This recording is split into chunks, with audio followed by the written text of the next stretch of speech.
Now we'll talk about plutocracy. This period in American history witnessed a marked divide between the upper and lower classes. Social Darwinism. In the line with Charles Darwin's sensational new theory of natural selection, many of the new rich applied the mantra of survival of the fittest to society. In the words of one social Darwinist, the millionaires are the product of natural selection. Many of the wealthy believe that they had become so fabulously rich because they were smarter and had worked harder than everyone else. The gospel of wealth. More religious plutocrats preached the gospel of wealth, believed that God had given them riches for their genius and tenacity. The flip side to social Darwinism in the gospel of wealth was that the poor were in turn considered ungodly and or biologically inferior. Now we have Andrew Carnegie, who is a philanthropist. How did you become rich, Mr. Carnegie? Steal. What do you mean, steal? Vertical integration. Oh, JP Morgan. Vertical integration, if you don't know, is instead of relying on expensive middlemen, Carnegie bought out all of the companies needed to produce his steel. He made it, shipped it, and sold it himself. Who did you sell your company to, Mr. Carnegie? Mr. Carnegie.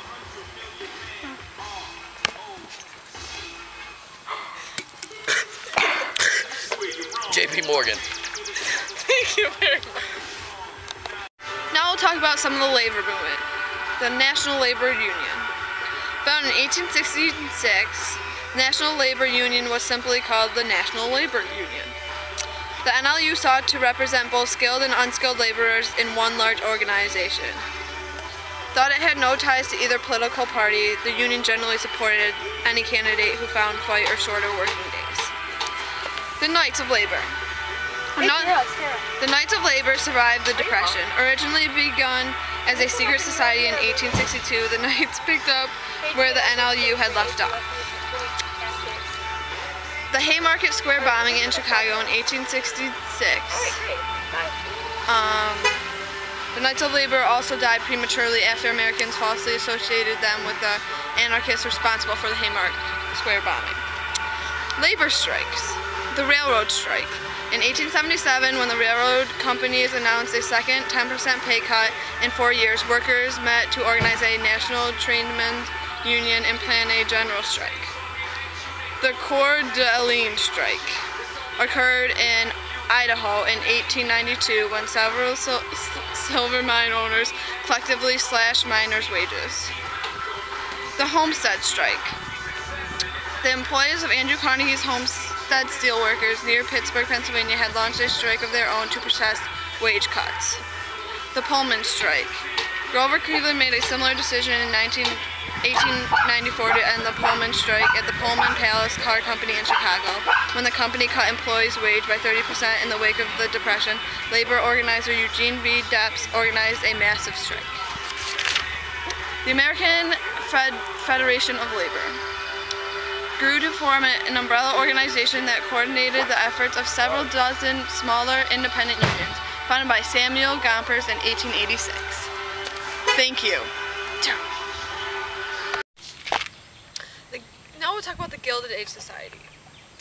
The Gilded Age heralded the dawn of new American society as the nation's base shifted from agriculture to industry. Millions of Americans flocked to cities in post-Civil War era.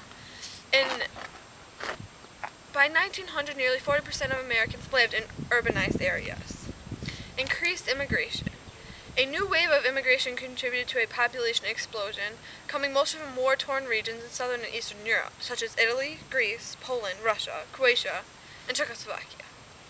The majority of these new immigrations had less money and education than Irish and Germans who had preceded them. Native resurgence. Native Americans often despised the new wave of immigrants, claiming that they would never assimilate into American society because of their illiteracy, poverty, language, and inexperience with democracy.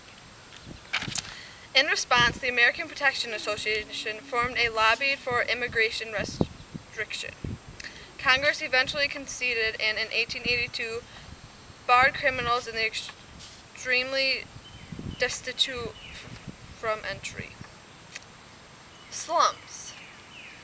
The sudden influx of nearly 1 million poor people a year gave rise to slums in cities. Much of this population inhabited the new dumbbell tenement buildings, so named because they resembled giant dumbbells. Entire families usually lived in about one-room houses with not much to work with.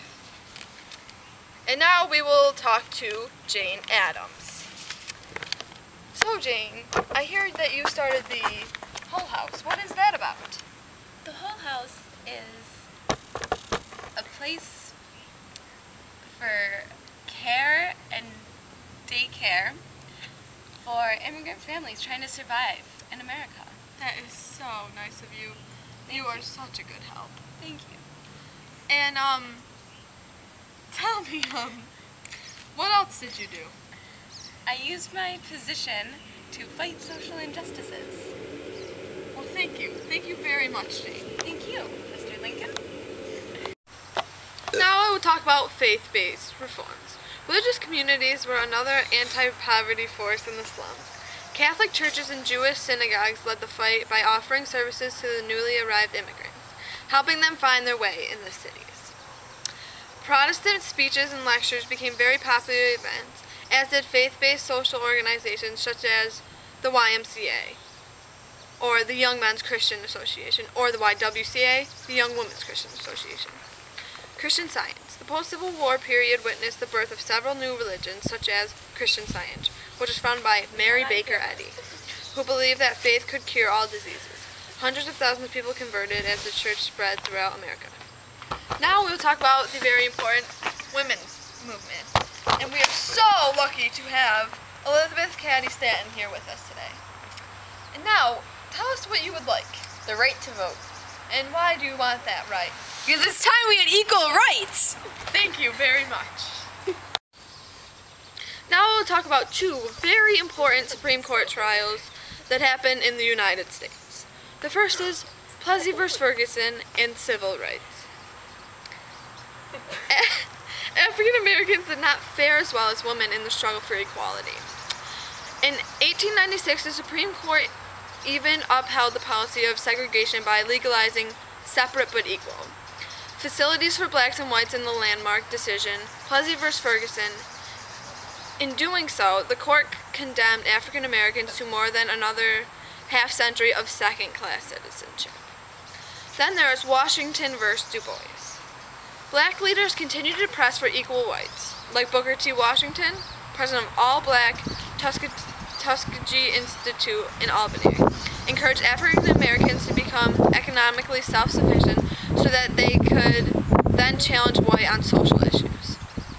The Harvard-educated black historian and sociologist W.E.B. Du Bois, however, ridiculed Washington's beliefs and argued that African Americans should fight for social and economic equality at the same time.